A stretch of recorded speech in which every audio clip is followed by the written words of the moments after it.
A story is told from the final months of World War II as the British were conducting daily bombing raids over Berlin. One night after a successful mission, as the planes were heading home to England, they were attacked by German fighter planes. The crew of one of the slow-moving bombers watched helplessly as a German fighter moved in for the kill. Bullets whizzed by on all sides, and ultimately, bullets pierced the fuselage of the bomber near the gas tank. The crew braced for the explosion, but nothing happened. They could see fuel pouring from the bullet holes, but miraculously, they made it safely back to their base. The crew later recovered 5 bullets from inside the fuel tank, crumpled but unexploded.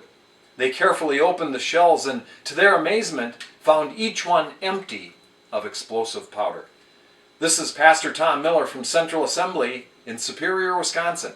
And this is Fuel for the Fire. It's volume 619. Today we're talking about empty bullets.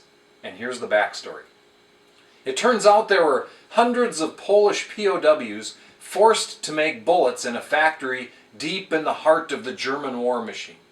When the Nazi guards would leave their prisoners momentarily unattended, they would put paper in the bullets to simulate the weight of the explosive powder. Imagine the plight of those Polish POWs. I'm sure their predicament made no sense to them, and yet they remained faithful. They toiled behind the scenes, doing what they could to undermine the German effort. There was no hope of headlines, no certainty of success, and great personal risk. But they never gave up. They just kept producing empty bullets.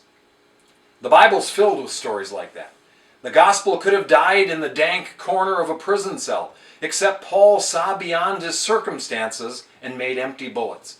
Paul should have been traveling the circuit, preaching and planting churches. But God saw the need for the New Testament to be put on paper.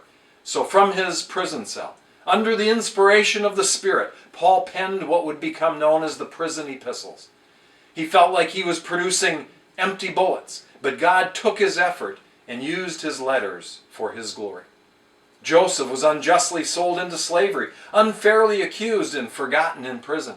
He could have given up and rotted in his dungeon, but he remained faithful and manufactured empty bullets.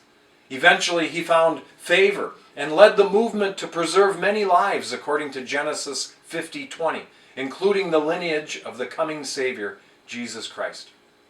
David was exiled from the kingdom because of Saul's jealousy. On the run, he found himself holed up in a cave with 400 outlaws.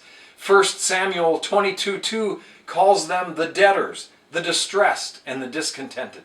From this motley crew, from these empty bullets, David assembled his future cabinet and advisors with whom he would lead Israel back to glory.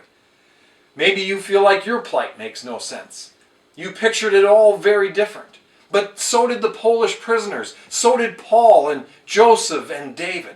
But they trusted their fate to the one who knows the end from the beginning. God doesn't look for the person in the best of circumstances. He's looking for the one willing to make empty bullets and trust him with the results. That's the way I see it. And that's a little fuel for the fire. And remember, I love you guys.